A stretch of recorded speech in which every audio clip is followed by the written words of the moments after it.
RTH पर सरकार और डॉक्टर्स के बीच बनी सहमति। No to RTH for private sector.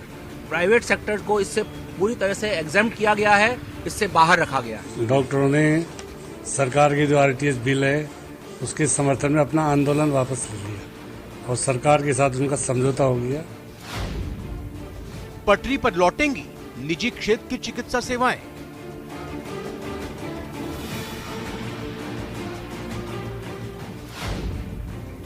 Doctors का एक गुट अभी भी असहमत। जो भी बाकी डॉक्टर्स हैं उनसे नहीं पूछा गया, एक एक बंदे को उठाया, उसको भी सोचने को टाइम नहीं लिया, उनको इतना प्रेशर में लाके समझौता किया गया, तो हम उस समझौते को कैसे मान लें। एसोसिएशन की मीटिंग होगी, ऑफिशियल मीटिंग होगी, ऑफिशियल मीटिंग में डिसीजन होगा और डिसीजन के बाद में आपके पास जरूर मैसेज आ जाएगा, लेकिन एजिटेशन कंटिन्यू रहेगा। सीएम का tweet, Rajasthan right to health लागू करने वाला पहला राज्य बना।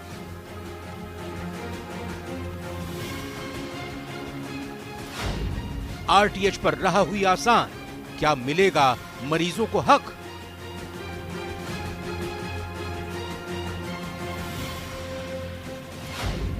छोटे शहरों और कस्बों में आरटीएच से कैसे मिलेगा फायदा?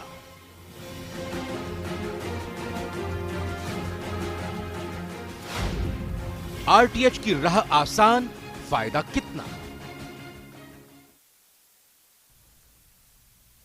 नमस्कार, बहुत बहुत स्वागत है आप सभी का आज की प्राइम डिबेट में। मैं रविंद्र सिंह आप सभी का स्वागत करता हूं। आरटीएच बिल पर डॉक्टरों और सरकार के बीच आखिरकार सहमति बन गई है। पिछले 2 सप्ताह से ज्यादा समय से चल रही निजी डॉक्टर्स की हड़ताल खत्म हो गई है। कल से निजी अस्पताल और निजी डॉक्टर्स काम पर लौटेंगे, लेकिन हड़ताल खत्म होने के बाद सवाल है कि क्या राजस्थान में स्वास्थ्य सेवाएं सामान्य हो जाएंगी? सरकार और डॉक्टरों के सबसे बड़े संगठन का तो यही दावा है, लेकिन अभी भी कुछ डॉक्टर इस समझौते का विरोध कर रहे हैं, जिनके बयान हमने आपको भी सुनाए भी। क्या इस बिल में राजस्थान के मरीजों को, लोगों को सेहत का अधिकार वाकई में मिल पाएगा, धरातल पर उतर पाएगा, जमीन पर दिखाई देगा? बिल से सियासी रूप से कांग्रेस को क्या फायदा मिलेगा? तमाम मुद्दों पर आज चर्चा करेंगे प्राइम डिबेट में, लेकिन पहले देखते हैं प्राइम डिबेट के आज के प्राइम सवाल। तो पहला सवाल जिस पर हम बात करेंगे, आरटीएच से जनता को कितना फायदा होगा?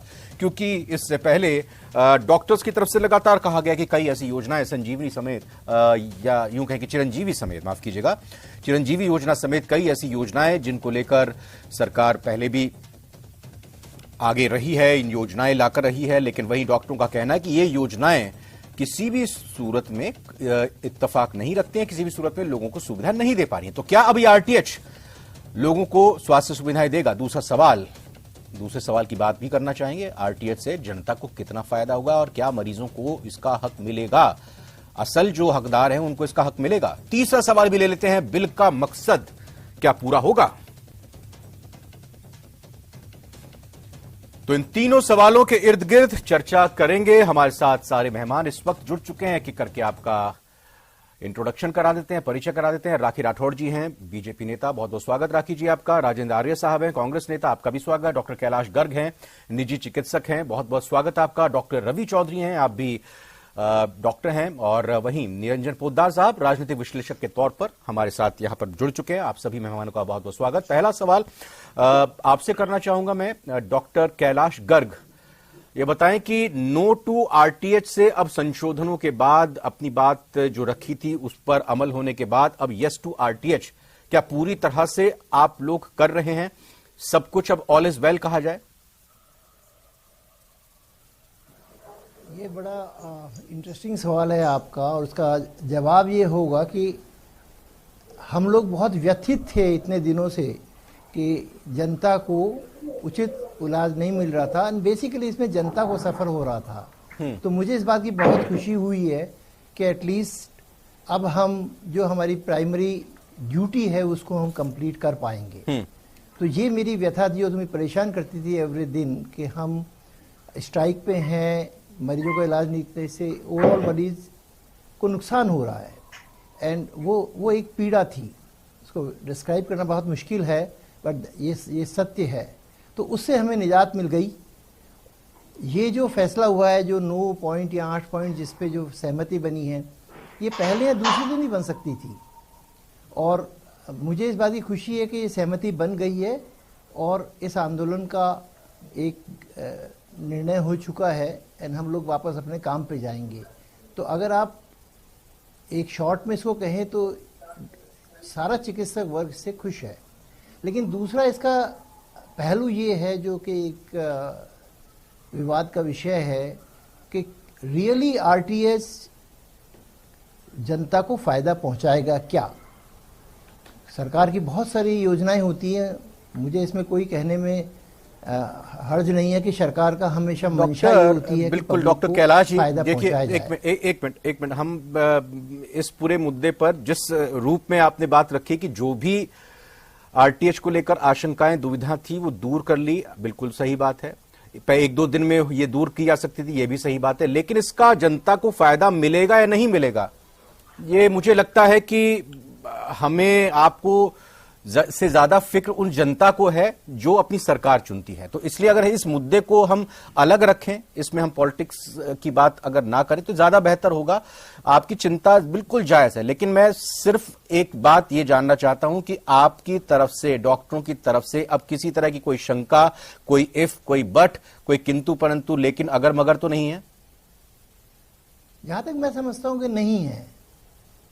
मैं तो समझता हूं कि जो भी हमारी लीडरशिप थी, अगर उन्होंने निर्णय लिया है कि इसको इस तरह करेंगे तो हमें उनके साथ हैं हम लोग। और इसमें अगर सरकार की मंशा एक अच्छी हेल्थ पब्लिक को देना है तो हम सरकार के साथ हैं इसमें। डॉक्टर रवि चौधरी, मैं आपसे जानना चाहूंगा सर, अब एक बार जरा आपका भी मैं पॉइंट ऑफ व्यू समझना चाहूंगा। क्या अभी भी कोई आशंकाएं हैं, किसी तरह की कोई कंफ्यूजन है, कोई डाउट है कि इस पॉइंट पर बात नहीं हुई, या फिर इस पर क्यों मान लिया गया, या फिर एक डॉक्टरों का कुछ डॉक्टर्स ये नाराज हो रहे हैं कि पीपीपी मोड को क्यों एक्सेप्ट नहीं किया जाएगा, या 50 से जो कम बिस्तर वाले अस्पताल हैं उनको क्यों से अलग कर दिया गया?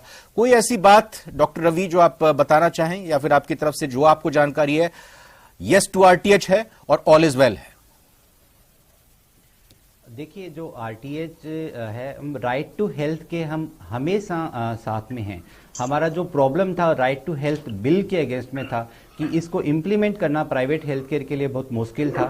और अभी भी हमारी इसमें जो 2-3 दिन से बात हो रही थी कि हमारा था कि इसको एक पायलट प्रोजेक्ट की तरह आप गवर्नमेंट में आप अपने जो साधन हैं उनके साथ लेके आइए और आप हमें बताइए कि अगर इसकी एक्चुअल में इससे फ़ायदा हो रहा है तो हम हमेशा हमारे पेशेंट्स के साथ में रहते हैं, और अगर फ़ायदा होगा तो डेफिनेटली हम इसको लागू करेंगे प्राइवेट हॉस्पिटल में। हमने कभी भी ऐसे नहीं कहा था कि हम लागू ही नहीं करेंगे। हमने कहा था कि पायलट प्रोजेक्ट लेके आइए, बताइए इससे क्या फायदा होगा, कैसे होगा, और उसके हिसाब से हम आगे इसको करेंगे फेज वाइज। मुझे बताएं डॉक्टर रवि साहब, मेरा जवाब नहीं मिला या मैं सवाल सही से नहीं कर पाया। क्या आज की तारीख में डॉक्टर्स के जितने भी ये कहें कि सभी डॉक्टर्स हैं, मैं धड़े या गुट का शब्द का इस्तेमाल नहीं करूंगा, लेकिन जितने भी डॉक्टर्स हैं सब एक मत हैं, सब सहमत हैं, किसी को कोई आशंका नहीं, कोई किंतु परंतु नहीं? कहीं ऐसा ना हो कि कल फिर कोई आ जाए किसी मांग को लेकर, कुछ बात को लेकर कि नहीं ये डाउट दूर नहीं हुआ? इसमें जो सबसे बड़ी आशंका वो है कि जो इसका जो पब्लिसिटी की जाती है, जैसे बताया जाता है जनता को, तो इसमें जो छोटे छोटे हॉस्पिटल्स हैं उन सब पे हमें जो सबसे पहले दिन से जो इसको लेके जो चिंता थी वो आज भी बनी हुई है कि क्या इससे जो डॉक्टर और पेशेंट का रिलेशनशिप कहीं खराब तो नहीं हो जाएगा। क्योंकि पेशेंट्स को नहीं पता है कि ये हॉस्पिटल आरटीएच में आएगा, ये नहीं आएगा, इस हॉस्पिटल के पास में ये सुविधा है, ये नहीं है। पेशेंट आएगा सीधा गायनेकी डॉक्टर के पास में हार्ट का इलाज करवाने आ जाएगा, फिर वहां से अपना ट्रांसपोर्ट मांगेगा, वो डॉक्टर दे पाए नहीं दे पाए। तो इससे जो पेशेंट डॉक्टर की रिलेशनशिप थी उसका ही सबसे ज्यादा नुकसान हमें उसी का था कि वो उसको हम कैसे मेंटेन कर पाएंगे, हम हमारे पेशेंट को कितना समझा पाएंगे और पेशेंट कितना उस चीज को समझ पाएंगे। तो आरटीएच बिल आज देखते हैं तो आज हालांकि हमारी जितनी भी अथॉरिटी हैं उन्होंने मिलकर वहां पे साइन किया है, बात की है, तो डेफिनेटली मैं और हमारे कुछ लोग हैं जिन्होंने अपोज किया है, बाकी हम साथ में हैं, हमारी जो अथॉरिटी जिन्होंने साइन किए। तो हम आरटीएच के आज अपोज किया है क्या? अभी भी अपोज किया है कुछ लोगों ने? कौन है वो? तो हम उनके साथ में नहीं, और अभी भी अपोज किया मतलब एक मत, आपका बहुमत तो अभी पूरी तरह से साथ में है ना? मतलब कोई कंफ्यूजन किसी तरह की नहीं है ना? नहीं, फिलहाल इस टाइम तो नहीं है ऐसा कोई। देखिए, मैं बार बार इस पर जोर इसलिए दे रहा हूं, मैं अपने पॉलिटिकल गेस्ट राखी राठौड़ और राजेंद्र आर्य जी से भी यही कहूंगा कि पिछले दिनों एक बयान जब सामने आया था कि डॉक्टर्स के एक संघ की विचारधारा से ताल्लुक रखने वाले लोगों की वजह से ये पटरी से बातचीत उतरी है या ये आंदोलन खड़ा हुआ है, इसीलिए मैं इसका जोर दे रहा हूं। और मैं आपसे चर्चा करूंगा बीजेपी और हमारे कांग्रेस के मेहमानों से, लेकिन एक बयान मैं जरा सुनवाना चाहूंगा। हालांकि चर्चा के शुरू में भी उस बयान को मैंने सुनाया था। दो डॉक्टर्स की बात है, पहले हम दोनों डॉक्टर से एक एक सवाल करेंगे छोटा छोटा सा ये बयान सुनवाने के बाद, क्योंकि उन्होंने इस सहमति के बाद आरटीएच पर जब चारों तरफ सभी इसका स्वागत कर रहे थे, डॉक्टर्स जो बैठक में शामिल हो रहे थे मुख्य सचिव के साथ, जिन्होंने ये कहा कि सब चीजें हमारी मान ली गई हैं, स्वीकार कर ले, लेकिन फिर भी एक डॉक्टर का धड़ा या कहें कि कुछ डॉक्टर सामने आई, उन्होंने कहा कि हम अभी बैठक करेंगे। मैं वो बयान सुनवाता हूं आप सभी मेहमानों को एक बार फिर जरा इस चर्चा को करूंगा, क्योंकि आगे हम यही चाहते हैं, हमारी यही कोशिश है कि जो है इस मामले का पटाक्षेप हो जाए। कल को फिर से ऐसा ना हो कि डॉक्टर सड़क पर हो और अस्पताल में मरीज अपनी जान गंवा रहा हो, वहां पर उनके परेशान हो रहे हो तीमारदार और उनके परिजन परेशान हो रहे हो। आइए पहले उस बयान को सुनते हैं। कि जो रात को जो समझौता हुआ है वो नाइट में हुआ है। एक एक बंदे को घर से उठा के अलग से समझौता कराया गया। जो भी बाकी डॉक्टर्स हैं उनसे नहीं पूछा गया। एक एक बंदे को उठाया, उसको भी सोचने को टाइम नहीं लिया। उनको इतना प्रेशर में लाके समझौता किया गया, तो हम उस समझौते को कैसे मान लें। वो नेता हैं पर वो उन्होंने प्रेशर में रात को लिया। सोचो आप एक कोई भी फैसला लेते हो, आप दिन में लीजिए, जीबीएम होगी हमारी, सब लोग बैठे रहेंगे, फैसले कैसे होते हैं आप भी जानते हो। कैबिनेट में फैसले कैसे होते हैं, सारे संसद में होते हैं ना, बैठ के सब लोग लेते हैं ना, डिसाइड करते हैं। तो फिर डॉक्टरों का फैसला नाइट में 4 जनों के बीच में क्यों होएगा। हाँ, एसोसिएशन की मीटिंग होगी, ऑफिशियल मीटिंग होगी, ऑफिशियल मीटिंग में डिसीजन होगा और डिसीजन के बाद में आपके पास जरूर मैसेज आ जाएगा। लेकिन एजिटेशन कंटिन्यू रहेगा और जहां तक एक मोटा मोटा प्रारूप बनकर आ रहा है, ये आरजीएचएस और चिरंजीवी योजना का बहिष्कार करने का एजिटेशन कंटिन्यू रहेगा। और एजिटेशन किसी भी फॉर्म में रहेगा, हम मरीज के हितों का जरूर ध्यान रखेंगे और मरीजों का किसी तरह की तकलीफ ना हो, इसका पूरा ध्यान रखा जाएगा। डॉक्टर कैलाशगर, एक छोटा कमेंट आपसे, क्योंकि मेरे को फिर आगे पॉलिटिकल गेस्ट के पास भी जाना है। ये आप जानते हैं, डॉक्टर ही हैं, ये आप ही जानते हैं, जो इन्होंने बात कही है इस पर आपका कमेंट। देखिए, शक शुबा तो हमेशा रहता है ना, ये बात इनकी बिल्कुल सही है जो इन्होंने बात कही है कि रात को नहीं कल को कहीं कहें कि हम तो ये डॉक्टर ही नहीं है। ये डॉक्टर हैं ना, आप ही के पेशे के हैं ना ये लोग। नहीं है तो डॉक्टर ही, मतलब मैं इनको व्यक्तिगत रूप से परिचित नहीं हूँ, पर हाँ अगर हैं तो डॉक्टर ही होंगे, मुझे विश्वास करना पड़ेगा इस बात का। लेकिन हाँ, ये बात बड़ी गलत थी कि 2 बजे तक 2:30 बजे तक डिस्कशन चल रहे हैं, इसकी जरूरत क्या थी। तो इसके ये एक शक पैदा करता है कि उन पे प्रेशर डाला होगा। अब सरकार होती है सर, सरकार कुछ भी कर सकती है। अरे सर, एक बात अगर इतने दिनों से चल रही है, 15 दिनों से ज्यादा अगर कोई हड़ताल चल रही है, लोग परेशान हो रहे हैं, आपको बार बार न्योता दिया गया, प्रदेश के सबसे बड़े आईएएस अधिकारी आप के साथ मीटिंग कर रहे हैं, उनके पास और भी प्रदेश की चिंता है। अब आप ये कह रहे हैं कि रात 2 बजे तक मिल रहे हैं, ये तो अच्छी बात है, इसको तो स्वागत करना चाहिए कि लगातार आप लोगों के साथ बात की। कितने दौर की बैठक आप लोगों के साथ वहां पर कही थी, और भी मुद्दे उनके पास हैं। तो ये कहना कि देर रात तक बैठक चली या कोई दबाव डाल दिया, ये मुझे नहीं लगता कि नहीं, ऐसा लगता है। हाँ। नहीं देखिए, ऐसा लगता है। ठीक है, मुझे वो जो आपने जिस संदर्भ में सवाल किया, ये मेरा जवाब उसी संदर्भ में था। ओके, ठीक है सर। आपने क्यों कहा कि वो, मतलब ये बड़ा स्पेसिफिक आपने मुझे सवाल दिए, तो स्पेसिफिक सवाल का यही जवाब है कि हर एक व्यक्ति को सुबह होता है क्या 2:30 बजे मीटिंग करने की क्या। एक छोटा सा कमेंट डॉक्टर रवि चौधरी आपसे, फिर जल्दी से डॉक्टर रवि चौधरी आपसे। हमने जब डॉक्टर्स के जो लीडर्स हैं उनको बुलाया गया, वो हर बार मीटिंग के लिए गए हैं। और डेफिनेटली इसमें यह था कि हमारा था कि जीबीएम में कि जो भी डिसीजन होंगे दिन में होंगे और जीबीएम में बैठ करके फिर डिसाइड करेंगे। राजेंद्र आर्य साहब, आपने सारी बातें सुन ली, सब कुछ यहां पर देख लिया। ये बताइए कि ऑल इज वेल, आरटीएच बरकरार है पूरी तरह से और लोगों को सुविधा देगा, लोगों को स्वास्थ्य की सुविधा देगा, और जो मामला चला आ रहा था वो दूर हो चुका है। देखिए रविंद्र सिंह जी, बहुत ही अच्छी बात है कि हमारी जो मेडिकल फ्रेटर्निटी है, जो हमारी चिकित्सा बिरादरी है, डॉक्टर्स उसका बहुत ही महत्वपूर्ण अंग है। उसके साथ में नर्सिंग स्टाफ है, पैरामेडिकल स्टाफ है, हॉस्पिटल प्रशासन है। और सरकार इस बात को समझती है कि निजी जो नर्सिंग होम्स हैं या निजी हॉस्पिटल्स हैं या निजी डॉक्टर्स हैं, वो भी इस सरकार का हिस्सा है, हमारे परिवार का हिस्सा है। और आज जिस तरीके से निजी डॉक्टर्स एसोसिएशन के या जो जॉइंट एक्शन कमेटी थी या जॉइंट इनकी संघर्ष समिति थी और आईएमए के अंदर इनकी बैठक होने के बाद में ये तमाम फैसले हुए, दोनों डॉक्टर साहब ने बहुत अच्छी बात कही कि ये फैसला हो गया, अब इसमें कोई भी शक और शुबा नहीं है। अब आप बताइए, 1-2 लोग आज यूनियन सरकार किससे बात करती है? यूनियन से बात करती है। चीफ सेक्रेटरी किससे बात करता है? यूनियन से बात करता है। प्रिंसिपल सेक्रेटरी किससे बात करता है? यूनियन से बात करता है। और माननीय मुख्यमंत्री जी उनको एम्पावर किया कि भाई आप संवाद का सिलसिला टूटना नहीं चाहिए। आज जो ये फैसला आया ये 7.5 करोड़ जनता के हित में है।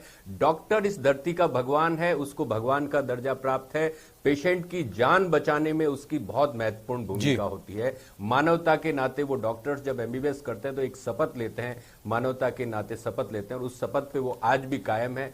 1-2 डॉक्टर्स कुछ करें तो वो एक अलग इश्यू है, लेकिन अधिकांश डॉक्टर हमारे अच्छे हैं। राजस्थान यूनिवर्सल हेल्थ कवरेज में देश में नंबर 1, 90 से 95% आबादी यूनिवर्सल हेल्थ कवरेज में आती है। नेशनल एवरेज से डॉक्टर कैलाश और डॉक्टर रवि जी ने भी थोड़ा सा एक आशंका जताई कि भाई देर रात तक और कई घंटे लगातार ये बैठक चली, देखिए मेरी बात आशंकाएं हैं, जैसे कुछ जो हमारा चिकित्सा या स्वास्थ्य विभाग है ये इमरजेंसी विभाग माना जाता है, आपातकालीन सेवाएं मानी जाती है। चाहे प्रशासन, पुलिस प्रशासन की बात हो, चाहे हमारी जो पेयजल की है, ये है, विद्युत है, ये सब ये जो आवश्यक सेवाओं में मानी जाती है। तो इसके लिए सरकार निरंतर प्रयास करती है। सरकार ने ऐसा नहीं है कि सरकार ने हमेशा ही रात में बात की, सरकार ने हमेशा दिन में बात की। माननीय मुख्यमंत्री अच्छा, संघ से संबंध रखने वाले डॉक्टर्स तो इस बार डिटेल नहीं कर पाए बातचीत। देखिए रविंद्र जी, मैं आपको बता दूं कि इसके अंदर अगर किसी ने राजनीति की है तो वो एक्सपोज हुआ है। आज जहां तक हमारी मंशा बिल्कुल स्पष्ट थी, हम 7.5 करोड़ जनता को एक अच्छा एटमॉस्फेयर देना चाहते थे। राजस्थान के अंदर जो सरकारी क्षेत्र का हेल्थ इंफ्रास्ट्रक्चर है या ओपीडी का सिस्टम है, मैं कहता हूं एक अस्पताल की ओपीडी अगर आप काउंट करेंगे तो सारे के सारे 100, 200, 300, 400, 500 अस्पताल की ओपीडी भी जोड़ लेंगे तो उसके बराबर नहीं बैठे। राखी राठौड़ जी, आपको शामिल करते हुए डिबेट में मैं एक गुजारिश ही करता हूं, बाकी खैर ये तो आपकी मर्जी है, धन्यवाद दे देना चाहिए। एक देखिए आरटीएच पहले विधानसभा में लेकर आए, वहां से फिर पारित करवाया, उसके बाद जो डॉक्टरों के साथ दुविधा थी वो 15 दिन से ज्यादा तक चलती रही, लेकिन फिर वो भी दूर कर लेने का दावा किया जा रहा है, बताया जा रहा है। तो पॉलिटिक्स में अगर विरोध होते हैं तो कोई अच्छी बात के लिए धन्यवाद भी देना चाहिए। राजेंद्र जी को, कांग्रेस को धन्यवाद देंगी क्या आप? राखी जी, मैं अपनी बात पूरी कर लूं, उसके बाद देखेंगे कि धन्यवाद देना चाहिए नहीं देना चाहिए, क्योंकि मैं सबसे पहले न्यूज 18 राजस्थान का धन्यवाद करना चाहूंगी कि जिन मुद्दों को आप लेकर आए, आपने जो 3 प्रश्न पूछे, पहला प्रश्न कि फायदा कितना होगा, दूसरा ये कि मिलेगा क्या हक जनता को, और मकसद क्या फुलफिल हुआ। बेसिकली ये 3 सवाल है। एज अ बीजेपी पैनलिस्ट में आप बैठी हूं, लेकिन आम जनता के रूप में अगर मैं कहूं तो मेरे जहन में ये 3 सवाल हैं। क्यों है ये 3 सवाल? क्योंकि जैसे ही आरटीएच बिल असेंबली में आया उसके बाद हमने लगातार पूरे राजस्थान में बड़े बड़े बैनर पोस्टर्स देखे। उन बैनर पोस्टर्स से क्या परसेप्शन जनता में बना, ये बना कि मैं किसी भी निजी हॉस्पिटल में अगर जाऊंगी तो इमरजेंसी के केस में वो डॉक्टर मुझे ट्रीट करेगा, उसके बाद दूसरे हॉस्पिटल में अगर रेफरेंस होगा तो मुझे ट्रांसपोर्ट की व्यवस्था भी करेगा और मेरा बेसिक ट्रीटमेंट वो करेगा। लेकिन रविंद्र जी, आप ये बताइए, क्या इस आरटीएच बिल के आज के समझौते के बाद में क्या ये मकसद फुलफिल हुआ? इसमें सिर्फ और सिर्फ वही निजी हॉस्पिटल्स इंक्लूड हुए जिनमें 50 बेड से ज्यादा की क्षमता हो, या फिर क्षमता वाले भी वो जिन्होंने सरकार की तरफ से कोई ना कोई जमीन ले रखी हो या पीपीपी मॉडल पे हो। तो इस तरह के सिर्फ और सिर्फ लिमिटेड हो। मैं पूछना चाहती हूँ रविंद्र जी, अपन को बिल्कुल बेसिक जानकारी अपन को जनता को देनी चाहिए कि ऐसे कितने हॉस्पिटल हैं हमारे राजस्थान के अंदर जिनमें ये टर्म्स कंडीशन वैलिड है। मैं कहना चाहूंगी कि 95% हॉस्पिटल जो है वो इस कैटेगरी के अंदर नहीं आते हैं। 8 मेडिकल कॉलेजेस आते हैं जो कि निजी मेडिकल कॉलेजेस हैं, वो सिर्फ और सिर्फ जयपुर और उदयपुर के अंदर है। बाकी जनता का क्या होगा? 70% जनता गांवों में रहती है। उन गांवों के आसपास 500 बेड से ज्यादा की क्षमता वाले हॉस्पिटल्स है ही नहीं। मैं कहां जाऊंगी इमरजेंसी के अंदर? और मोटी बात देखिए, 3 कैटेगरी बनाई हमने। एक ग्रामीण जनता जिनके आसपास 500 बेड से ऊपर की कैटेगरी वाले हॉस्पिटल नहीं है। दूसरे वो जो 500 बेड से ऊपर के हॉस्पिटल है लेकिन उन्होंने सरकार की तरफ से कोई रियायत नहीं ली, वो अपने आप आउट हो गए आरटीएच से। और तीसरी कैटेगरी वो हॉस्पिटल जो 50 बेड की क्षमता से ज्यादा वाले हॉस्पिटल्स हैं और जिन्होंने सरकार से रियायत ली। और खास बात, जब एमओयू साइन हुआ था तो टर्म्स कंडीशन निरंजन पोद्दार साहब से मैं समझने की कोशिश करूंगा, जो यहाँ पर दुविधा और आशंका आप यहाँ पर बिल्कुल निरंजन जी, आप इस पूरे मामले को लगातार का टाइम देंगे आप मुझे? और रविंद्र 10 सेकंड और मैं ये पूछना चाहती हूँ, जो आखिरी कैटेगरी है वो विरोध कर रही है, जिसको इसको इंप्लीमेंट करना है आरटीएच को, वो विरोध कर रही है। 3 कैटेगरी थी। 3rd कैटेगरी जिसके अंदर 50 बेड से ऊपर की क्षमता वाले हॉस्पिटल जिन्होंने सरकार से रियायत ली है, वो विरोध कर रही है। तो इंप्लीमेंट कहां हुआ? आपने जनता को आसमान पे रख करके जमीन पे पटक दिया है बेसिकली सरकार ने। और जैसा डॉक्टर रवि कह रहे थे, कहीं ना कहीं डिस्प्यूट्स होंगे, असमंजस की स्थिति है, लोग कंफ्यूज हो गए कि आरटीएच है क्या भला। धन्यवाद देंगी नहीं? देखिए आप बताइए ना, धन्यवाद दे दूं क्या रविंद्र जी? मेरी आर्गुमेंट तो मैं आप ये तो ठीक है। आप तो ये बताइए किस हॉस्पिटल में जाऊंगी, ये बता दीजिए। आप मुझे हॉस्पिटल का नाम बताइए। मैं ये तो आप अपने सहयोगी से पूछिए ना, ये बताएंगे राजेंद्र आर्य जी बताएंगे। राजेंद्र आर्य जी जैसे 90% से ज्यादा हॉस्पिटल्स कैटेगरी में आते ही नहीं। ग्रामीण जनता कहां जाएगी? ग्रामीण जनता कहां जाएगी? 70% जनता ग्रामीण क्षेत्र में रहती है। देखिए मंशा क्या है, प्रॉब्लम क्या है, ये सरकार सिर्फ और सिर्फ अनाउंसमेंट करती है, घोषणा। ठीक है ma'am, okay okay okay okay, बिल्कुल बिल्कुल। मैं पोद्दार साहब, मैं एक चीज जानना चाहूंगा, जो सवाल निकलकर सामने आए, क्या चिरंजीवी योजना की तरह आरटीएच भी कहीं ना कहीं एक तरह से कानून या एक व्यवस्था ही बनकर रह जाएगी? इसके लूप होल्स या इसके और कुछ बारीकियां सामने आती रहेंगी? क्योंकि चिरंजीवी में भी आज की तारीख में जो पैकेज की बात होती है उस पर अभी भी चर्चा होती है, उसको लेकर भी क्लैरिटी पूरी तरह से नहीं है। ये एक तरह से आई वॉश है या फिर एक मास्टर स्ट्रोक इसको माना जाएगा आरटीएच को? जिस तरीके से सन 1996 में सुप्रीम कोर्ट ने कहा था कि किसी भी व्यक्ति का स्वास्थ्य का अपना एक अधिकार होता है और आर्टिकल 21 के अंदर ये चीज मेंशन भी है, तो जिस तरीके से सरकार ने ये चीज की है, मेरे हिसाब से, जो आपने पूछा मैं उस बात का सीधा सीधा जवाब देता हूं। मेरे हिसाब से यहां पे सरकार की नीयत बहुत सही है और यहां पे जो सरकार ने जो काम किया है, ये कहीं ना कहीं मेरे हिसाब से एक, आप ये मान के चलिए कि माइलस्टोन साबित होगा। और देखिए, त्रुटियां और कमियां किसी भी चीज में होती है। कोई भी चीज जब लागू की जाती है उस टाइम वो चीज, कभी भी कोई भी चीज परफेक्ट नहीं होती है, उसके अंदर कमियां और उसके अंदर सुधार की गुंजाइश निरंतर जारी रहती है। नहीं, लेकिन जो राखी जी ने पॉइंट उठाया उसको भी हम दरकिनार नहीं कर सकते कि 90% जनता ग्रामीण जो है वो हट जाएगी इससे, मिलेगा उनको। निश्चित रूप से देखिए, मैं उसी बात पे आ रहा था। हाँ। आपने जल्दबाजी, लेकिन यहां पे हुआ क्या है, यहां पे मैं बार बार जब भी ऐसा प्रसंग होता है रविंद्र जी, उस समय मैं कहता हूं कि जब भी सरकार ऐसे फैसले करती है उस टाइम प्रभावित पक्षकारों को शामिल नहीं करती। इसी का परिणाम है कि उसके अंदर ज्यादा त्रुटियां रह जाती हैं और उसका एक वर्ग विरोध करने पे उतर जाता है। अब यहां पे जब सरकार ये बिल लेके आ रही थी, मैं यहां पे सरकार की नीयत के ऊपर कोई सवाल नहीं उठा रहा हूं, लेकिन जब सरकार बिल लेके आ रही थी तो मेरे हिसाब से ये चीज समझ में नहीं आई कि ये इतनी हड़बड़ाहट क्यों थी, और जो प्रभावित पक्ष यानी कि जो मेडिकल प्रोफेशन से जो लोग जुड़े हुए हैं उनको साथ में लेकर के पहले इन चीजों का गुणाभाग क्यों नहीं किया गया कि इसका एक प्रारूप बैठ करके तैयार किया जाता है और उसके बाद में जल्दबाजी के अंदर ये चीजें की जाती हैं, तो उससे विसंगतियां पैदा होती हैं। और जहां जो बात, देखिए राजनीति के अंदर ऐसा है, राखी राठौड़ जी राजनीतिक क्षेत्र से आती हैं तो निश्चित रूप से उनको राजनीति करना है, लेकिन मेरा यह मानना है कि जो सरकार की अभी जो सरकार ने लागू किया है, कहीं ना कहीं ये ना से तो अच्छा है। और चिरंजीवी योजना की भी हम बात करें तो इसके अंदर आप ऐसा नहीं कह सकते कि किसी को लाभ नहीं हुआ। हाँ ठीक है, सरकार ने जिस मकसद से चिरंजीवी योजना लागू की थी, हो सकता है धरातल पे उतनी पूरी नहीं उतरी हो, लेकिन 1900 करोड़ रुपए उसके अंदर जनता के ऊपर खर्च हुए हैं, तो कोई तो लाभान्वित हुआ है ना उसके अंदर। हाँ। और इसके अंदर मैं कहता हूं कि अगर मान लीजिए 1% आदमी भी इसमें लाभान्वित होते हैं तो इसमें बुराई क्या है? राजेंद्र आर्य साहब, एक मैं सवाल आपसे करूंगा, क्योंकि आप जब मैम ने यहाँ पर राखी जी ने अपनी बातों को रखा तो आप जवाब कुछ देना चाह रहे थे, इसलिए मैं जरूर चाहूंगा कि आखिर में आपसे उनके जवाब ले दूंगा। आपके सवाल का भी जवाब दूंगा, राखी जी के सवाल का भी दूंगा, आप पूछिए। बोलिए। राखी जी ने सवाल उठाया था कि ये तो, हाँ, मैं यहाँ कहना चाहता हूँ कि आज जो डॉक्टर्स की हड़ताल जो समाप्त हुई है, जो हुआ है, उससे मेरे ख्याल से सबसे ज्यादा निराशा अगर किसी को हुई है तो वो भाजपा वालों को हुई है। और ये आज ये पूरी की पूरी, प्लीज आप देखिए, आपको सबसे ज्यादा निराशा हुई है क्योंकि आपका जो एजेंडा था ना, आपका एजेंडा था जो भड़काना, और जो माननीय मुख्यमंत्री जी ने आरोप लगाया था वो आरोप साबित हो गया कि भाजपा के लोग इस हड़ताल को, आज डॉक्टर्स के प्रतिनिधि बैठे वो खुश है, हड़ताल समाप्त होने से खुश है, लेकिन सबसे ज्यादा निराशा आपको हुई, सबसे ज्यादा निराशा आपको हुई। और आप यहाँ पे खुलेआम कह रही हैं कि ये हड़ताल क्यों खत्म हो गई। अरे भाई थोड़ा तो वो करो, 7.5 करोड़ जनता के प्रति आपकी कोई जिम्मेदारी या जवाबदारी है क्या? नहीं, आप अपने चुनाव क्षेत्रों में नहीं जाएंगे क्या? लोग आपसे सवाल पूछेंगे कि आप हड़ताल का समर्थन कर रहे हैं।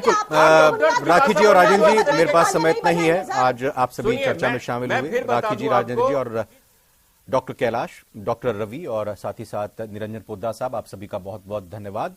अंत भला तो सब भला, वाकई में यही बात कही जाती है। और अगर सही मायनों में आरटीएच के मामले का आज पटाक्षेप हो गया है तो इस पटाक्षेप को लेकर यही कहा जाएगा कि अंत भला तो सब भला। अब देखना यह होगा कि जो अलग अलग कुछ धड़े या कुछ बातें निकलकर सामने आ रही हैं, जो दुविधा है, जो आशंका है और जो सवालात हैं, क्या वो आगे भी बड़ा रूप लेती हैं या नहीं लेती हैं, या इस मामले का यहीं पर पटाक्षेप हो गया है, ये आने वाले वक्त में पता चलेगा। सभी मेहमानों को एक बार बहुत बहुत धन्यवाद। प्राइम डिबेट में आज फिलहाल इतना ही। नमस्कार।